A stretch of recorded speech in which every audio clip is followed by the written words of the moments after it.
నమస్తే, welcome to శ్రీపవర్ news. ముందుగా headlines.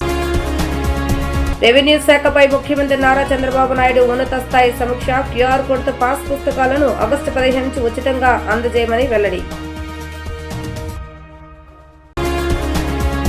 ఉన్నత విద్యాశాఖపై మంత్రి నారా లోకేష్ సమీక్ష. 10వ తరగతి పూర్తి చేసిన తర్వాత ఏ ఒక్క విద్యార్థి చదువు మానేయకుండా తగిన చర్యలు తీసుకోవాలని అధికారులకు ఆదేశం.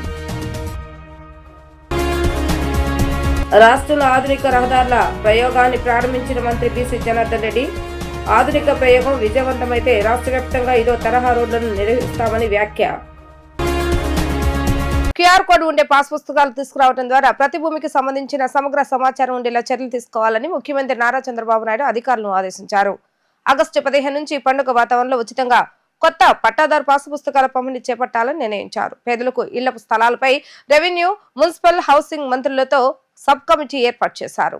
అమరావతి సచివాలయంలో రెవెన్యూ శాఖపై ముఖ్యమంత్రి నారా చంద్రబాబు నాయుడు ఉన్నత స్థాయి సమీక్ష సమావేశాన్ని నిర్వహించారు. పేదల భూ సమస్యల పరిష్కారానికి సంబంధించిన 10 అంశాలపై సుదీర్ఘంగా చర్చించారు. 10 లక్షల విలువైన వారసత్వంగా వచ్చే భూములకు సంబంధించిన సెక్షన్ సర్టిఫికెట్ లో గ్రామ సచివాలయంలోనే 100 రూపాయలు చెల్లించి పొందే విధంగా వెసులుబాటు కల్పించాలని కీలకంగా నిర్ణయించారు. 10 లక్షల పైబడిన భూములకు 1000 చెల్లించి సెక్షన్ సర్టిఫికెట్ తీసుకునే చర్యలు చేపట్టాలని అన్నారు. అక్టోబర్ నాటికి ప్రతి ఒక్కరికి శాశ్వత కుల ధృవీకరణ పత్రాలు అందించాలని అన్నారు.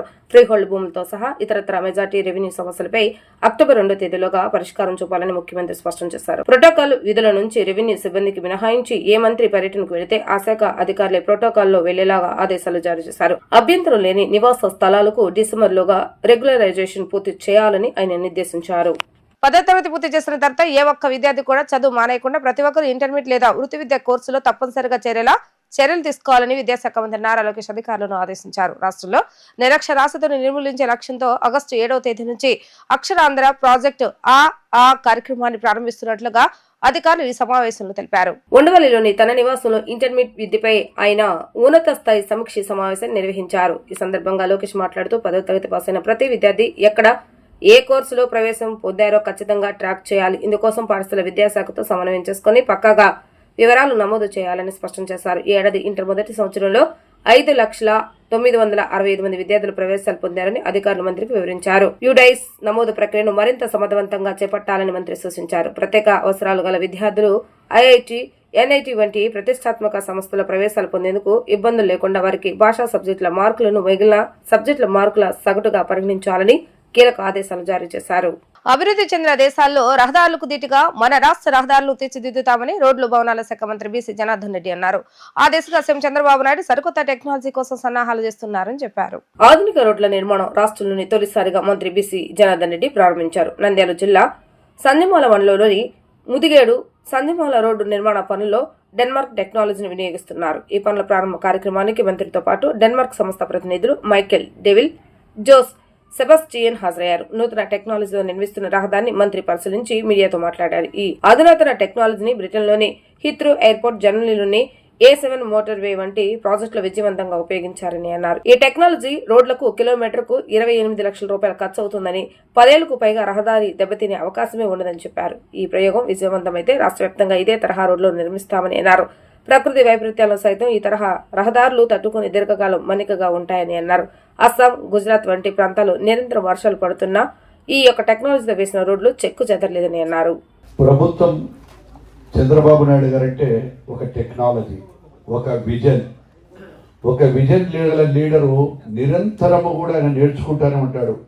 ఏదైనా ఒక కొత్త టెక్నాలజీని తీసుకొని రావాలి, మీరు ఆ టెక్నాలజీని ఎందుకు వాడలేకుండా ఉన్నారు, దేశ విదేశాలలో జరుగుతున్నటువంటి రోడ్లు ఎందుకు అక్కడ ఉండేటువంటి రోడ్లు అంత బ్రహ్మాండంగా కనపడుతున్నాయి, మన రాష్ట్రంలో కూడా గతంలో మనం బాగానే చేశాము, ఇప్పుడు ఉండేటువంటి వాతావరణ పరిస్థితులు కావచ్చు, మనం గతంలో చూసాము ఏదైనా మహా అంటే 15 టన్నులు 20 టన్నుల లారీలు ఉండేవి.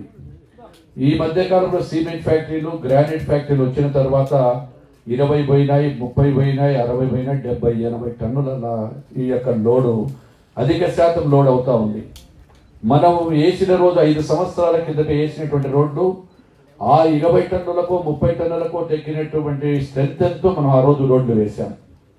ఆ రోడ్లు వేసిన తర్వాత పరిశ్రమలు కావచ్చు, లేకుంటే ఈ యొక్క గ్రానైట్ కావచ్చు, ఈ పెద్ద లారీలు లోడ్ ఎక్కువ ఎత్తుకుపోయే లారీలు లారీలకు లోడ్ ఎత్తుకోకపోతే ట్రాన్స్పోర్ట్లో వాళ్ళకి అదనంగా మిగులుతుందనేటువంటి ఉద్దేశంతో ఈ లారీలు వచ్చిన తర్వాత ఆ టెక్ల వాళ్ళందరూ వచ్చిన తర్వాత రోడ్డు కూడా ఆ యొక్క వెయిట్కు తట్టుకోలేక, అంటే మనం ఏ రోజైతే ఇక్కడ ఉండేటువంటి పద్ధతిలో అక్కడ ఉండే పద్ధతిలో మనం వేయడం జరిగింది, ఈ రోజు దానితో రావడంతో ఈ పరిస్థితుల వల్ల వేసిన రోడ్లు కూడా మన్నిక ఉండకుండా కేవలం 3 సంవత్సరాలకు 4 సంవత్సరాలకే మన్నికలో భాగంగా ఆ వెయిట్కు తట్టుకోలేక ఎక్కడైనా ఒక గుంత పడుతుంది.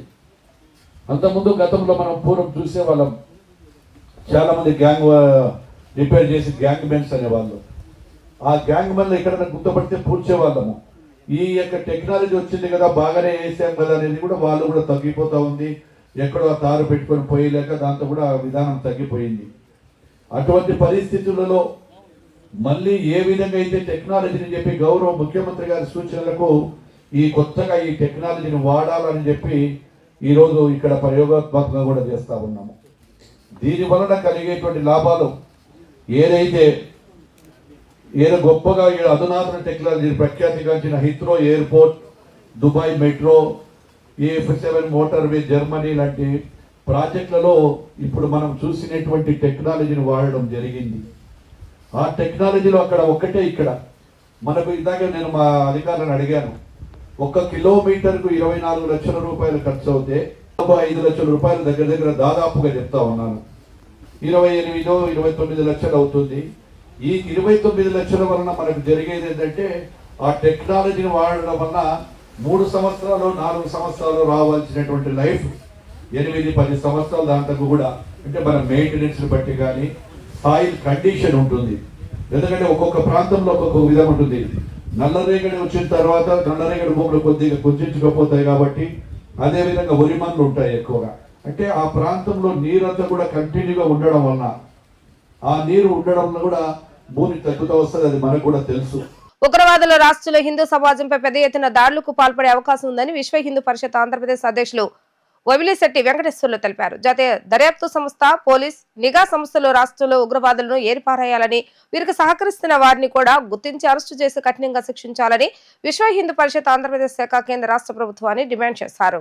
నగరంలోని సత్యనారాయణపురం విశ్వ హిందూ పరిషత్ కార్యాలయంలో విశ్వ హిందూ పరిషత్ ఆంధ్రప్రదేశ్ అధ్యక్షులు వబిలిశెట్టి వెంకటేశ్వర్లు, రాష్ట్ర కార్యదర్శులు భూపతిరాజు సుబ్బరాజు, పర్రే కోటేశ్వర, విజయవాడ మహానగర కార్యదర్శి క్రోవి రామకృష్ణ, సనాతన రాయల్ సహా కార్యదర్శి కొంపిలి శ్రీనివాస్ కలిసి విలేకరుల సమావేశం నిర్వహించారు.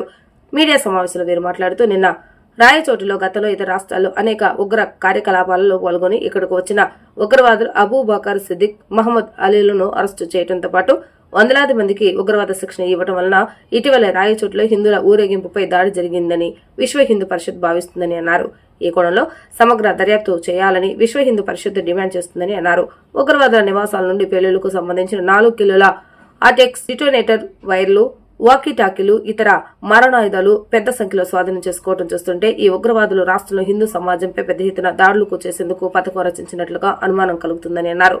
రాష్ట్ర వ్యాప్తంగా అన్ని చోట్ల వెంటనే కార్టన్ సర్చ్ ఆపరేషన్ చేసి అనేక మంది ఉగ్రవాదులు వారి యొక్క స్లీపింగ్ సెల్స్ ను ఆయుధాలు పెద్ద ఎత్తున బయటపడే అవకాశం ఉందని విశ్వ హిందూ పరిషత్ భావిస్తుందన్నారు. ఇటీవల విజయనగరంలో కొందరు ఉగ్రవాదులను ఎన్ఐఏ బృందాలు ముస్లిం ఉగ్రవాదుల యొక్క స్లీపింగ్ సెల్స్ కొందరిని గుర్తించి అరెస్టు చేశారని తెలిపారు.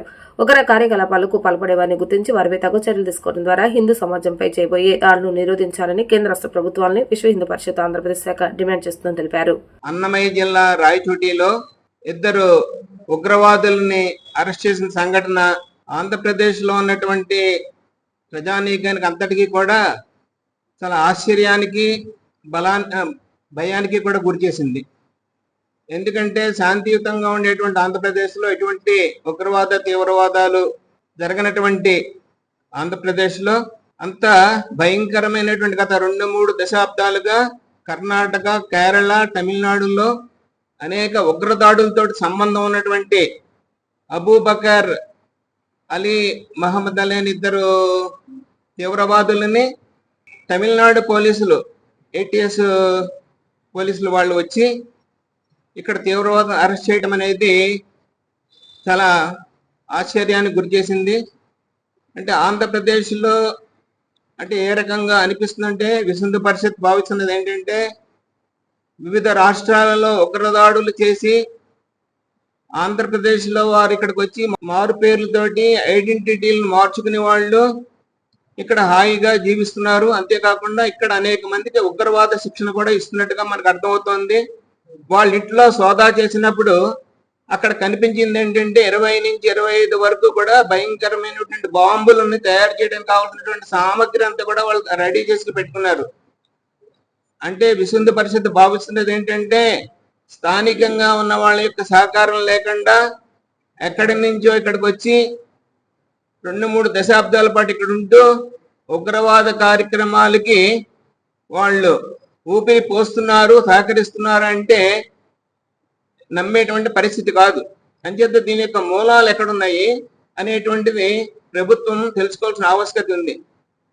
అదే రాయచోటిలో గత 4 నెలల క్రితం మార్చి 4వ తారీఖున జరిగినటువంటి దేవాలయాలకు సంబంధించిన ఊరేగింపు దాడిలో పార్వేటి ఉత్సవంలో మహమ్మదీయులు హిందువుల మీద దాడి చేస్తే మసీదు నుంచి వచ్చి రాళ్ళు రుబ్బితే దాడి చేసిన వాళ్ళ పట్ల ఉపేక్ష వహించి దాడికి గురైన అవడమే కాదు, పోలీసులే ప్రత్యక్షంగా దాడి చేశారు. లాఠీ చార్జ్ చేసి మహిళలని పిల్లల్ని కూడా గాయపరిచిన సందర్భం మనం చూసాం అనమాట. కానీ ఈ రోజున ఆంధ్రప్రదేశ్లో ఈ రోజున రాయచోటి కావచ్చు, గతంలో పుత్తూరు, అలాగే నెల్లూరు జిల్లా బుచ్చిరెడ్డిపాలెం ఈ ప్రాంతాల్లో కూడా గత 6 నెలల క్రితం, సంవత్సరం క్రితం ఈ ఉగ్రవాదులను కూడా పట్టుకున్న దాఖలాలు మనకు కనపడ్డాయి. కాబట్టి ఆ రోజునే కానీ జాగ్రత్త వహించుంటే మళ్ళా రాయచోట్ల మళ్ళీ వీళ్ళు దాక్కొని ఉండడానికి అవకాశం ఉండేది కాదు. అలాగే విజయవాడ కావచ్చు, విజయవాడలో కొన్ని ఏరియాలు కావచ్చు, లేకపోతే విశాఖపట్నంలో కొన్ని ఏరియాలు కావచ్చు, లేకపోతే కర్నూలు కావచ్చు, ఇలా ప్రాంతంలో ఏదైతే స్టేట్ లో వివిధ సెంటర్స్ ఏవైతే ఉన్నాయో ఈ రోజున ఆ సెంటర్స్ అన్ని కూడా ఉగ్రవాది కేంద్రాలుగా మారటానికి కారణం ఇంతకుముందు ఉన్న ప్రభుత్వం కావచ్చు, ఇప్పుడుండే ప్రభుత్వం కావచ్చు బాధ్యత వహించవలసి ఉంటుంది. కాబట్టి అంతర్గత భద్రత ఏదైతే ఉందో రాష్ట్రానికి సంబంధించి దాన్ని రక్షించవలసిన బాధ్యత రాష్ట్ర ప్రభుత్వానిదే, దానికి మొహమాటం లేదు.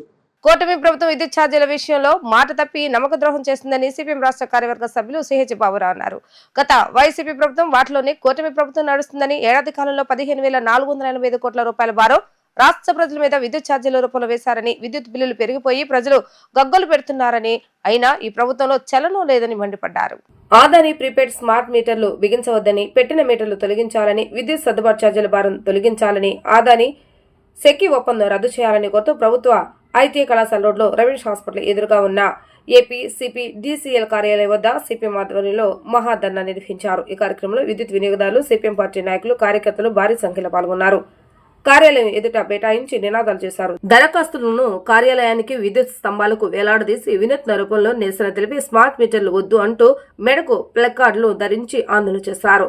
సిపిడిసిఎల్ అధికారులకు వేలాది దరఖాస్తులను సిపిఎం రాష్ట్ర కార్యవర్గ సభ్యులు సిహెచ్ బాబురావు, రాష్ట్ర కమిటీ సభ్యులు డి కాశీనాథ్, విజయవాడ నగర కమిటీల కార్యదర్శులు బోయి సత్యబాబు, బి రమణారావు, పి కృష్ణ తదితరులు పాల్గొన్నారు. ఈ సందర్భంగా వారు మాట్లాడుతూ గతంలో స్మార్ట్ మీటర్లు పగలగొట్టాలని పిలుపునిచ్చిన కూటమి నేతలే నేడు మీటర్లు బిగించాలని ఆదేశాలు ఇవ్వడం గమనార్హంగా ఉందని అన్నారు. ఆనాడు మీటర్లకు వ్యతిరేకంగా హైకోర్టులో కేసులు వేసిన టీడీపీ నేతలు నేడు చట్టవిరుద్ధంగా స్మార్ట్ మీటర్లు ఎలా పెడతారు అంటూ ఆనాడు తప్పు ఈనాడు ఒప్పు అయిందా అని ఆయన ప్రశ్నించారు. గతంలో టీడీపీ ప్రభుత్వం ప్రవేశపెట్టిన విద్యుత్ సంస్కరణల బాటలో వైసీపీ ప్రభుత్వం నడిచిందని అన్నారు. మోడీ ఆదేశాలతో వైసీపీ ప్రభుత్వం చేసుకున్న అక్రమ ఒప్పందాలను నేడు కూటమి ప్రభుత్వం అమలు చేస్తుందని, వైసీపీ బాటలోనే కూటమి సర్కార్ నడుస్తుందని అన్నారు. ఆదాని, షిర్డీ సాయి ఎలక్ట్రికల్స్ వంటి సంస్థలతో చేసుకున్న అవినీతి ఒప్పందాలను నేడు కూటమి సర్కార్తో తప్పకుండా పాటించి ప్రజలను నట్టేట ముంచుతూ స్మార్ట్ మీటర్లు బిగిస్తున్నారని అన్నారు. 1750 కోట్ల రూపాయలు గత ప్రభుత్వానికి ముడుపులు ఇచ్చి ఆదానితో చేసుకున్న 7,000 మెగావాట్ల సోలార్ విద్యుత్ ఒప్పందాన్ని కూటమి సర్కారు కొనసాగిస్తుందని, ఆ పాపంలో వాటా పంచుకుంటుందని వారు ధ్వజమెత్తారు. సంవత్సర కాలంలో 15,485 కోట్ల రూపాయల భారం రాష్ట్ర ప్రజల మీద విద్యుత్ ఛార్జీల పేరు వేశారు. బిల్లులు పెరిగిపోయి జనం గగ్గోలు పెడుతున్నారు. అయినా ఈ ప్రభుత్వంలో చలనం లేదు. పైపెచ్చు అదానీ స్మార్ట్ మీటర్లని 2 కోట్ల మీటర్లు బాగున్న మీటర్లు తొలగించి మళ్ళీ స్మార్ట్ మీటర్లు పెడుతున్నారు. ఎవరి కోసం ఇది? ఇది అదానీ మీటర్. అదానీ మీటరే కాదు, ఇది మోడీ, బాబు, పవన్, జగన్ వీరందరూ కలిసి వేసినటువంటి కుట్ర ఫలితంగా ఈ మీటర్ పెడుతున్నారు. ఈ మీటర్తో శాశ్వతంగా ప్రమాదం మన ముందు ఉంటుంది. ఇది ప్రీపెయిడ్ మీటరు, ముందే బిల్లు కట్టాలి. అంతేకాదు మీటర్కి అయ్యే ఖర్చు 10 నుండి 17,000 మనమే 93 నెలల్లో వాయిదాల్లో కట్టాలి. పగలొక రేటు, రాత్రి ఒక రేటా? అంటే ఇప్పుడు దోపిడీ చేసి అదానికి కొల్లగొట్టడానికి మీకు అధికారం ఇచ్చారా? అందుకే విద్యుత్ భారాలు, బిల్లులు పెరుగుదల, స్మార్ట్ మీటర్లు వీటి మీద పోరాడుతున్నాం. గతంలో అదానీ దగ్గర నుండి సోలార్ విద్యుత్ ఒప్పందం 7,000 మెగావాట్లకి జగన్ ప్రభుత్వం 1,750 కోట్ల రూపాయలు అంశాలు తీసుకుని ఒప్పందం చేసిందని ఆ రోజు అమెరికా కోర్టుల్లో విచారణ జరుగుతూ ఉంటే ఎందుకు చంద్రబాబు గారు, పవన్ కళ్యాణ్ గారు నోరు మెదపరు? ఆ రోజు కోర్టులో కేసు వేశారు ఒప్పందం రద్దు కావాలని. ఇవాళ ఎందుకు నోరు మెదపట్లేదు? అంటే మీరందరూ లొంగిపోయారా? మీరందరూ కుమ్మక్కైపోయారా? జనాన్ని కొల్లగొడతారా? అందుకే దీని మీద సహించేది లేదు. విజయవాడలో సిపిఎం పోరుబాటు చేపట్టాం. విజయవాడలోనే కాదు, రాష్ట్ర వ్యాప్తంగా ఆందోళన చేస్తూ ఉన్నాం. స్మార్ట్ మీటర్లని పగలగొట్టమని ఎన్నికల ప్రచారంలో లోకేష్ గారు పిలిపించారు. పగలగొట్టమన్న వాళ్ళు మాట మార్చి స్మార్ట్ మీటర్లు బిగిస్తున్నారు. ఆ రోజు ఎందుకు తప్పు, ఇవాళ ఎలా ఒప్పు? ధైర్యం ఉంటే రండి, చర్చకి రండి. ఇంటింటికి ఎమ్మెల్యేలు తొలి అడుగు పేరుతో వస్తున్నారు. నిలదీయండి, కరెంటు బిల్లులు తగ్గించమని, స్మార్ట్ మీటర్లు ఆపండి అని నిలదీయండి. మీరు ఆపకపోతే జనమే ఆపుతారు. సిపిఎం వాళ్ళకి అండగా నిలబడతాం. అదానీ మనుషులు వచ్చి అనుమతి లేకుండా దొంగ చోట్ల మీటర్లు పెడితే పోలీస్ స్టేషన్లో మేమే కంప్లైంట్ ఇస్తాం. ప్రభుత్వం చర్య తీసుకోవాలి. అంతేకాదు వీధి వీధిన, పేట పేటన, గ్రామ గ్రామాన ఐక్య పోరాటం చేస్తాం. గుర్తుంచుకోండి, చంద్రబాబు నాయుడు గారు 2000 సంవత్సరంలో ఈ విద్యుత్ పోరాటం వల్లే మీ పవర్ అధికారం పోయింది. మళ్ళీ ఆ పవర్తో చెలగాటమాడుతున్నారు. మీ అధికారానికే ముప్పు వస్తుంది.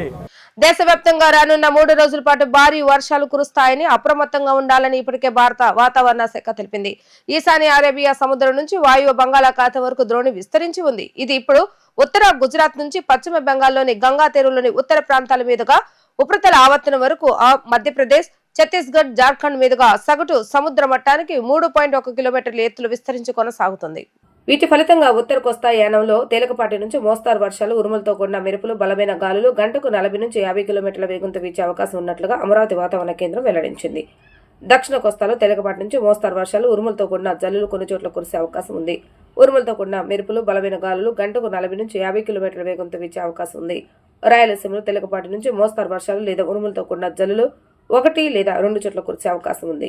విదేశాల్లో వైద్య విద్యను అభ్యసించి ఇంటర్న్షిప్ విషయంలో ఆందోళన చేస్తున్న విద్యార్థుల సమస్యపై హైకోర్టు తీర్పును బట్టి తదుపరి చర్యలు తీసుకుంటామని medical council chairman Daggumati Srihari Rao వెల్లడించారు. ప్రస్తుతం ఆందోళన చేస్తున్న విద్యార్థులు విదేశాల్లో వైద్య విద్య చదువుకొని కోవిడ్ సమయంలో ఆన్లైన్ లో, ఆఫ్లైన్ లో ఇంటర్న్షిప్ చేశారని గుర్తు చేశారు. ఎన్టీఆర్ హెల్త్ యూనివర్సిటీలో ఏర్పాటు చేసిన విలేకరుల సమావేశంలో medical council chairman Daggumati Srihari Rao మాట్లాడుతూ ప్రస్తుతం ఆందోళన చేస్తున్న విద్యార్థులు విదేశాల్లో వైద్య విద్య చదువుకొని కోవిడ్ సమయంలో ఆన్లైన్ లో, ఆఫ్లైన్ లో ఇంటర్న్షిప్ చేశారు. ఇక్కడ ఉండి ఆన్లైన్ లో ఇంటర్న్షిప్ చేసి వారికి 2 ఏళ్లు చదువుకున్న, దేశంలో ఇంటర్న్షిప్ చేసిన వారికి ఏడాది సమయం జాతీయ మెడికల్ కౌన్సిల్ ఇచ్చింది. దీనిపై కొంతమంది విద్యార్థులు హైకోర్టును ఆశ్రయించారు. ఈ కేసు అక్కడ పెండింగ్ లో ఉంది. జాతీయ మెడికల్ కౌన్సిల్ హైకోర్టు ఇచ్చే తీర్పును బట్టి ప్రస్తుతం ఆందోళన చేస్తున్న విద్యార్థుల సమస్యకు పరిష్కార మార్గాలను యోచిస్తున్నామని దగ్గుమాటి తెలిపారు. ఫస్ట్ మీటింగ్ మన ఎఫ్ఎంఎస్ మీద మీటింగ్ పెట్టి వాళ్ళకి ఏవైతే ప్రాబ్లమ్స్ అన్ని కూడా వాళ్ళ దగ్గర రిప్రజెంటేషన్ లో అన్ని తీసుకొని వాళ్ళ ఇక్కడ ఏంటంటే ఎఫ్ఎంజిస్ అనేది ఒక్కొక్క స్టూడెంట్స్ ఒక్కొక్క కేసు కింద తీసుకోవాలి. ప్రతి ఒక్కరి ప్రాబ్లము సపరేట్గా ఉంది. ఇక్కడ ఒక కంట్రీలో ఒక విధంగా ఉంటుంది, ఇంకో కంట్రీ ఒక విధంగా ఉంది. వాళ్ళ స్టడీ డ్యూరేషన్ ఒక విధంగా ఉంటుంది. వాళ్ళు ఇక్కడ వచ్చినప్పుడు కోవిడ్, అదేవిధంగా ఏదైతే వార్లో కొందరు వచ్చారు, కోవిడ్ లో కొందరు వచ్చారు. వీళ్ళందరూ ప్రాబ్లం డిఫరెంట్ ఉంది. ప్లస్ వాళ్ళ డ్యూరేషన్స్, అక్కడ మెథడ్ ఆఫ్ ది కోర్స్ ఇవన్నీ కూడా డిఫరెంట్ ఉన్నాయి. కాబట్టి ప్రతి కేసును కూడా మేము స్టడీ చేసుకున్న తర్వాత జనరల్ బాడీలో పెట్టుకొని మే 27న జనరల్ బాడీ పెట్టి దానిలో తీర్మానాలు చేయడం జరిగింది. అందరికి కూడా ఎవరైతే ఆఫ్లైన్ లో చేస్తుంటారో వాళ్ళకి 1 year ఇవ్వాలని చెప్పని, ఆన్లైన్ చేసిన తర్వాత ఆఫ్లైన్ చేస్తే కాంపన్సేషన్ చేస్తే వాళ్ళకి 1 year ఇవ్వాలని చెప్పని, ఇక్కడికి వచ్చి మళ్ళా ఆ దేశానికి తిరిగి వెళ్ళిన తర్వాత మళ్ళా చేస్తే వాళ్ళకి 1 year ఇవ్వాలని చెప్పని, ఆన్లైన్ మాత్రం చేసిన వాళ్ళకి 2 years ఇవ్వాలని, కొందరు ఫైనల్ ఇయర్ లో చేస్తుంటే అది గవర్నమెంట్ ఎన్ఎంసీ ఉంటుంది జీవో ప్రకారం 2 years. ఎవరైతే ఫైనల్ ఇయర్ లో ఇక్కడ వచ్చి పోకుండా ఆన్లైన్ చేస్తుంటే వాళ్ళకి 1+1 2 years ఇచ్చారు. అది ప్రీ ఫైనల్ ఇయర్ కానీ చేయకుండా ఉంటే 2+1 అని చెప్పని 3 years ఇచ్చారు. కానీ మాకు ఎక్కడ కూడా మేము 3 years ఎవరికి ఇచ్చినటువంటి దాఖలు లేదు. ఎక్సెప్ట్ మే డిసెంబర్ 2025లో, అంటే లాస్ట్ రీసెంట్గా ఇచ్చాం. కానీ అంతకుముందు గతంలో జరిగినట్టు May 23 అయితేనేమి, November 23 అయితేనేమి, June 24లో అయితేనేమి, ఇవన్నీ కూడా ఎక్కడ కూడా మేము ఎవరికి 3 years ఇచ్చినటువంటి దాఖలు లేదు. మేమందరం కూడా దాని ప్రకారం ఇచ్చారు. కానీ ఎప్పుడైతే ఈ 19 June మేము తీసుకుంది ఏంటంటే, మా జల్లబాడి తీసుకున్న పాయింట్ 19 Juneలో కాంపన్సేట్ తీసుకోవచ్చు అన్నారు. కాబట్టి ఎవరైతే ఎక్స్టెన్షన్ ఇచ్చామో దగ్గర వాళ్ళు ఒక 224 మెంబర్స్ దాకా వాళ్ళు ఉన్నారు. వాళ్ళందరినీ కూడా రివోక్ చేసి వెనక్కి తీసుకోవాలని చెప్పిన ఉద్దేశంతో మేము దాన్ని జల్లబాడి డెసిషన్ తీసుకొని, ఆ డెసిషన్ ని మేము అందరూ కూడా డిఎంఈ గారు అందరు మెంబర్స్ అంతా సంతకం చేసిన తర్వాత దాన్ని ఒక లెటర్ రూపంలో మెడికల్ కౌన్సిల్కి పంపించాం. తర్వాత మెడికల్ కౌన్సిల్కి పంపించాం 29th May. అక్కడి నుండి మాకు ఏంటంటే సమాధానం రాని పరిస్థితి, అంటే వాళ్ళ షెడ్యూల్ వాళ్ళ దీంట్లో 29th Mayలో పంపించిన దానికి సమాధానం లేనందువల్ల మళ్ళా మేము డిస్కషన్ చేసుకొని 17th మనం Juneలో మళ్ళా జనరల్ బాడీ మీటింగ్ పెట్టుకున్నాం. లోపల ఏంటంటే ముఖ్యంగా వాళ్ళు ముందు రిజిస్టర్ గారు చెప్పారు, కోర్టు కేసు అనేది ఉంది మనకి పెండింగ్. అంటే గతంలో ఇచ్చిన కోర్టులో, ఆ కోర్టులో కూడా హైకోర్టులో ఫస్ట్ వేసినటువంటి కోర్టులో కూడా ఏమి డెసిషన్ ఏం లేదు. ఇటువంటి దాంట్లో మేము ఇన్వాల్వ్ కాము. హైకోర్టు ఈ కేసు మీరు మెడికల్ సంబంధంగా మీరు మెడికల్ కౌన్సిల్ తీర్మానించుకునే విధంగా చేసుకోవచ్చు అని చెప్పని మాకు ఇచ్చిన వాళ్ళు, దాన్ని బేస్ చేసుకున్నప్పుడు మేము ముందుకు వెళ్ళాలనే ఉద్దేశంతో మేము మళ్ళీ జల్లబాడిలో కూడా ఆ విషయం డెసిషన్ తీసుకున్నట్టు మళ్ళీ ఇంకొకరు అప్పీల్ వేశారు. అప్పీల్ చేసినటువంటి కేసు కూడా ఇప్పుడు ఇది ఇంకా పెండింగ్లో ఉంది. అంటే కోర్టు హీరింగ్స్ అయిపోయినాయి, ఫైనల్ జడ్జిమెంట్ రావాలి. యాక్చువల్గా అయితే మనం చూస్తే ఈ కేసు ఇప్పుడుది కాదు, మనకి May 2023 నుండి జరుగుతుంది ప్రాసెస్. ఇప్పుడు మేమే కొత్తగా వచ్చింది కాదు, ఈ ప్రాబ్లం సృష్టించినటువంటి ప్రాబ్లం కాదు. బట్ ఇక్కడ ఎక్స్టెన్షన్ ఎవరైతే ఇచ్చారో వాళ్ళకి న్యాయం చేయాలన్నది మా ఉద్దేశం. నాకు కానీ, మినిస్టర్ గారు కానీ, హెల్త్ మినిస్టర్ గారు కానీ, సీఎం గారికి కానీ. ఎందుకంటే July 1 డాక్టర్స్ డే రోజు మినిస్టర్ గారికి క్యాంపస్కి వచ్చినప్పుడు ఆయన స్వయంగా కారులో వస్తున్నప్పుడు FMG స్టూడెంట్స్ అక్కడ ఉంటే వాళ్ళతో మాట్లాడి ఆగి, ఎవరు వాళ్ళ దాన్ని ముందు రోజు నైట్ నాతో మాట్లాడారు స్టూడెంట్స్, అమ్మ మీకు మేము విధంగా చేస్తున్నాము, ఫాలోఅప్ చేస్తున్నాం చెప్పాను నేను.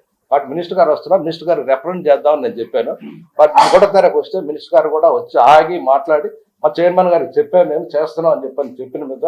కానీ స్టూడెంట్స్లో కొందరు, సార్ మీరు చేసేంత వరకు ఇక్కడ చేస్తాం ధర్నా అనేది అని చెప్పటము, దాన్ని ఆయన చెప్పిన తర్వాత కంటిన్యూ చేయటం. ఆ రోజు సాయంత్రం మళ్ళీ నా దగ్గరికి వచ్చారు. మళ్ళీ 1వ తారీఖు నైట్ వస్తామా, నేను దీని గురించి మినిస్టర్ గారితో సపరేట్ మీటింగ్ పెట్టేసి చేస్తున్నాము, దీని గురించి మీ డెసిషన్ మీకు అందరూ మంచి చేయాలనే మా ఉద్దేశం. హెల్త్ మినిస్టర్ కానీ, సీఎం గారికి కానీ, మా APMC సభ్యులకు కానీ, మా జల్లబాడీకి కానీ, స్టాఫ్ కానీ అందరికీ ఇదే విధంగా అభిప్రాయం ఉంది కాబట్టి అని చెప్పంటే మినిస్టర్ గారు పెద్ద మనసుతో 2వ తారీఖున మీటింగ్ ఒక 2 hours ఇక్కడ కూర్చొని మా దగ్గర మాట్లాడినప్పుడు దీన్ని ఎట్లా చేద్దాం, ఏ విధంగా చేస్తే బాగుంటుంది, ఎందుకంటే NMC రూల్స్ అనేవి మనం ఖచ్చితంగా ఫాలో కావాలి NMC అని చెప్పని మినిస్టర్ గారు చెప్పడం.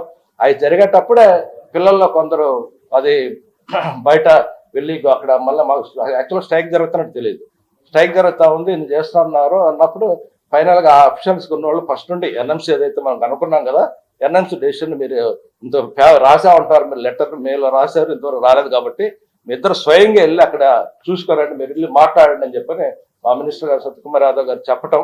మేము దాని గురించి అన్ని కూడా ఫైల్స్ అన్ని రెడీ చేసుకొని వాళ్ళకి మేమైతే రిప్రజెంట్ చేయాలనుకున్నా ఆయన పంపించడం జరిగింది. సుప్రపాలనకు తొలి అడుగు కార్యక్రమంలో భాగంగా ప్రతి గడపకు వెళ్లి కూటమి ప్రభుత్వం ఏడాది పాలన పట్ల ప్రజాభిప్రాయం సేకరిస్తున్నామని సెంట్రల్ ఎమ్మెల్యే బోండా ఉమ్మ అన్నారు. కూటమి ప్రభుత్వం పాలన పట్ల ప్రజలు సంతోషంగా ఉన్నారని చెప్పారు.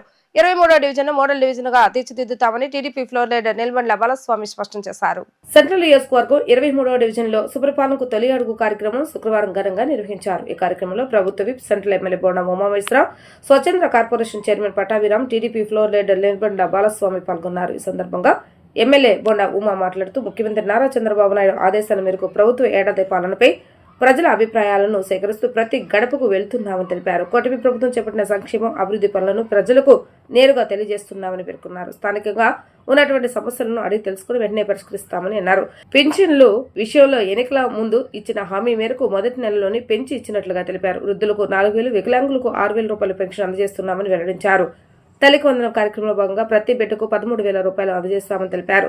ప్రతి మహిళకు ఉచితంగా 3 గ్యాస్ సిలిండర్లు అందజేస్తున్నామని అన్నారు. త్వరలోనే శ్రీనిధి, నిరుద్యోగ వృత్తి, మహిళలకు ఉచిత ప్రయాణ సౌకర్యాలు అందజేస్తామని అన్నారు. ఈ సందర్భంగా TDP floor leader Nilbandla Balaswamy మాట్లాడుతూ కూటమి ప్రభుత్వం చేస్తున్న సంక్షేమ, అభివృద్ధి పనుల పట్ల ప్రజలు సంతోషంగా ఉన్నారని తెలిపారు. నిత్యం ప్రజలకు అందుబాటులో ఉండి వారి యొక్క సమస్యలు వెంటనే పరిష్కరిస్తున్నామని అన్నారు. గత ఏడాది కాలంలో 23వ డివిజన్లో 10 కోట్ల విలువైన అభివృద్ధి పనులు చేపట్టినట్లుగా తెలిపారు. ఈ డివిజన్ మోడల్ డివిజన్ గా తీర్చిదిద్దేందుకు కృషి చేస్తామని పేర్కొన్నారు. సుపరిపాలన తొలి అడుగు కార్యక్రమం మరి మా ముఖ్యమంత్రి చంద్రబాబు గారి ఆదేశాల మేరకు సెంట్రల్ నియోజకవర్గంలో ప్రతి ఇంటి దగ్గరికి వెళ్ళి వాళ్ళ అభిప్రాయాలు తీసుకుంటా ఉన్నాం.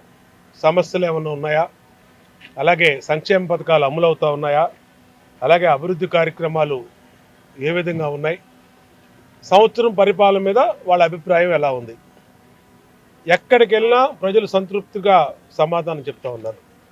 మేము ఏ ఎక్స్పెక్టేషన్తో ఈ ప్రభుత్వానికి ఓట్లు వేసామో ఆ ఎక్స్పెక్టేషన్ని మించి పనులు జరుగుతూ ఉన్నాయని సంతృప్తిగా సమాధానం చెప్తా ఉన్నారు. సంతోషం.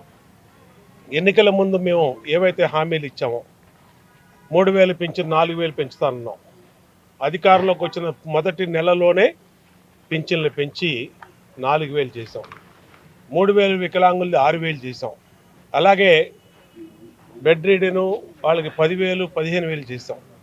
అంతేకాకుండా తల్లికి వందనం పేరు మీద ఎంతమంది పిల్లలు ఉంటే అంతమందికి 13,000 రూపాయలు చొప్పున ఇవ్వటం వల్ల ప్రైవేట్ స్కూల్స్లో, గవర్నమెంట్ స్కూల్లో చదివే పిల్లలందరూ కూడా సౌకర్యంగా ఉంది. తల్లులందరూ సంతోషం వ్యక్తం చేస్తూ ఉన్నారు. అన్నా క్యాంటీన్లు ఓపెన్ చేస్తూ ఉన్నాం. పేదవాడికి పట్టిన అన్నం పెట్టేదానికి అన్నా క్యాంటీన్లు ఓపెన్ చేయటం వల్ల పేదవాళ్ళందరూ చక్కటి భోజనం చేస్తూ ఉన్నారు. బోండా ఉమాగారు ఎమ్మెల్యే గారు, స్థానిక శాసనసభ్యులు ఉమాగారి ఆధ్వర్యంలో, అట్లాగే స్వచ్ఛాంధ్ర చైర్మన్ పట్టాభి గారి ఆధ్వర్యంలో కలిసి మేమందరం కూడా 23వ డివిజన్ టీం టీడీపీ తరఫున కలిసి తిరగడం జరిగింది.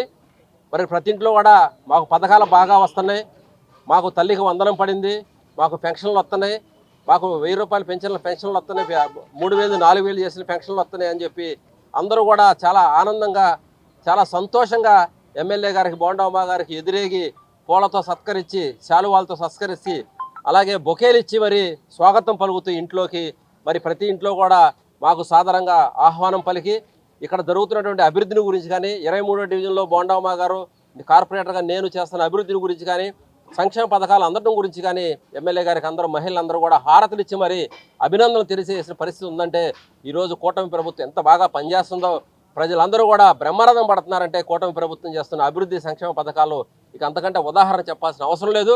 ఈరోజు ఉమా గారు కానీ, పట్టాభి గారు కానీ చాలా సంతోషంగా మా 23వ టీం టీడీపీని అందరినీ కూడా బాగా చేస్తున్నారని చెప్పి మమ్మల్ని మెచ్చుకోవడం కూడా జరిగింది. కాబట్టి 23వ డివిజన్లో ప్రజలకు ఎప్పుడూ కార్పొరేటర్గా నేను అందుబాటులో ఉంటూ, అలాగే ఉమా గారి సహకారంతో, బోండా ఉమా గారు, కేసినేని చిన్ని గారు ఎంపీ గారి సహకారంతో కూటమి ప్రభుత్వం ఆధ్వర్యంలో ఈ డివిజన్లో ఇప్పటికీ ఈ సంవత్సర కాలంలోనే సుమారుగా 10 కోట్ల రూపాయలతో మరి రోడ్లు కానీ, డ్రైనేజీలు కానీ ఇవన్నీ కూడా చేయడం జరిగింది. ఇంకా రానున్న 4 సంవత్సరాలు ఇంకా విజయవాడ 23వ డివిజన్ని మరి సుందరమైన డివిజన్గా, మరి అలాగే ఈ డివిజన్లో సమస్యలు లేని డివిజన్గా తీర్చిదిద్దడానికి కార్పొరేటర్గా రెండోసారి గెలిచిన నేను నా వంతు పూర్తి సహాయ సహకారాలు అందించి 23వ డివిజన్ని మోడల్ డివిజన్గా తీర్చిదిద్దడానికి నా వంతు సహాయ సహకారాలు అందిస్తానని చెప్పి తెలియజేసుకుంటూ కార్యకర్తలకి, మా సోదరులకి, డివిజన్ ప్రెసిడెంట్కి, సెక్రటరీకి అందరూ కూడా హృదయపూర్వకంగా అభినందనలు తెలియజేస్తారు. దేవాలయాలను వైసీపీ కుటిల రాజకీయాలు వాడుకుంటుందని రాష్ట్ర బ్రాహ్మణ సాధికార సమితి కన్వీనర్ బుచ్చిరాం ప్రసాద్ తెలిపారు. దేవాలయాల జోలికి వస్తే 11 సీట్లు కూడా రావని ఆగ్రహం వ్యక్తం చేశారు. టీడీపీ కేంద్ర కార్యాలయంలో ఏర్పాటు చేసిన విలేకరుల సమావేశంలో రాష్ట్ర బ్రాహ్మణ సాధికార సమితి కన్వీనర్ బుచ్చి రాంప్రసాద్ మాట్లాడుతూ శ్రీశైలం ప్రసాదంలో వైసీపీ వారే బొద్దింక పెట్టి గొడవ చేశారని ఆరోపించారు. గతంలో టీడీడీ కంపార్ట్మెంట్లోనూ గొడవ చేసింది వైసీపీ కార్యకర్తలేనని ఆగ్రహం వ్యక్తం చేశారు. వైసీపీ వారి రాక్షస మనస్తత్వాన్ని ప్రజలు అర్థం చేసుకోవాలని ఆయన కోరారు. మన సాంప్రదాయాలకు, సంస్కృతికి అయిన దేవాలయాలను కూడా నీచ రాజకీయాలకు, కుటిల రాజకీయాలకు ఈ వైసీపీ ప్రభుత్వం, వైసీపీ పార్టీ గతంలో ఏ విధంగా వాడుకున్నారో ఈ కుటిల రాజకీయాలకి ఇవాళ కూడా వాళ్ళు ఆ విధంగా వాడుకుంటూ దేవాలయాల మీద, దేవాలయాలలో ఉన్నటువంటి వ్యవహారాల మీద కూడా వాళ్ళు రాళ్లు చల్లుతూ కుటిల రాజకీయాలు చేస్తున్నారు.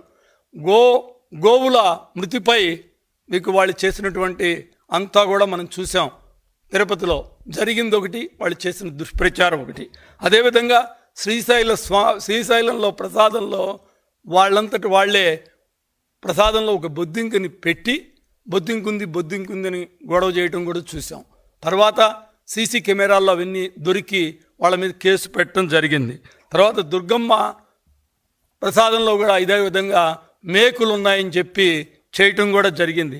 అదేవిధంగా అక్కడ వాళ్ళు చేసినటువంటి దురాగతం ఇంకోటి మనం చూసింది ఒకటి ఉంది. తిరుపతిలో వాళ్ళు కంపార్ట్మెంట్లో వైసీపీ కాకినాడకి చెందినటువంటి ఒక కార్యకర్తని లోపలికి పంపించి వాళ్ళు ఆ లోపల వాళ్ళు చేసింది ఏంటంటే గొడవ చేసి చేయటం జరిగింది. చివరికి ఆ పిల్లాడు ఎవరయ్యా అంటే వైసీపీ నాయకుడు బొద్దిలి అచ్చారావు అని చెప్పి అని కూడా మనందరికీ చేయటం తెలిసిందే. ఇలాంటి దుశ్చర్యలు చేస్తున్నారు. వీళ్ళు ఎంత దురాగతాలు చేస్తున్నారంటే దుర్గమ్మ చెంత దుర్మార్గాలు చేస్తారు, అప్పన్న వద్ద అరాచకాలు చేస్తారు, మల్లన్న వద్ద మూర్ఖత్వ పనులు కూడా చేస్తారు, గోమాతలపై మృతిపై కూడా ఘోరాలు చేస్తారు, కాలికేయులుగా మారారు. మీరు చేస్తున్న పాపాలు పాములుగా మారతాయి, మిమ్మల్ని వదిలిపెట్టవు. ఈనాటి కర్మ ఈనాడే అనుభవించాలి, ఈరోజు చేసిన కర్మ మరునాడు అనుభవించాలి, ఈనాటి కర్మ ఈనాడే అనుభవిస్తాం అనేది మన సిద్ధాంతం. అదేవిధంగా వీళ్ళకు కూడా వీళ్ళు చేసిన తప్పులు కర్మ వీళ్ళ ఇక్కడే అనుభవిస్తారు. వీళ్ళకి వేరే ఇది కూడా లేదు. ఆల్రెడీ వీళ్ళు చేసిన తప్పులకి ప్రజలు చాచి కొట్టినా ఇంకా బుద్ధి తెచ్చుకోవటం లేదు. వార్తలు ముగించే ముందు హెడ్లైన్స్ మరొకసారి. రెవెన్యూ శాఖపై ముఖ్యమంత్రి నారా చంద్రబాబు నాయుడు ఉన్నత స్థాయి సమీక్ష. క్యూఆర్ కోడ్తో పాస్ పుస్తకాలను ఆగస్టు 15 నుంచి ఉచితంగా అందజేయమని వెల్లడి. ఉన్నత విద్యాశాఖపై మంత్రి నారా లోకేష్ సమీక్ష. 10వ తరగతి పూర్తి చేస్తున్న తర్వాత ఏ ఒక్క విద్యార్థి చదువు మానేయకుండా తగిన చర్యలు తీసుకోవాలని అధికారులకు ఆదేశం. రాష్ట్రంలో ఆధునిక రహదారుల ప్రయోగాన్ని ప్రారంభించిన మంత్రి బీసీ జనార్దన్ రెడ్డి. ఆధునిక ప్రయోగం విజయవంతమైతే రాష్ట్ర వ్యాప్తంగా ఇదో తరహా రోడ్లను నిర్వహిస్తామని వ్యాఖ్య. ఇవి ఈ రోజు వార్తా విశేషాలు. మరలా తిరిగి ప్రసారమయ్యే వార్తలు మళ్ళీ కలుద్దాం. అంతవరకు సెలవు. నమస్కారం.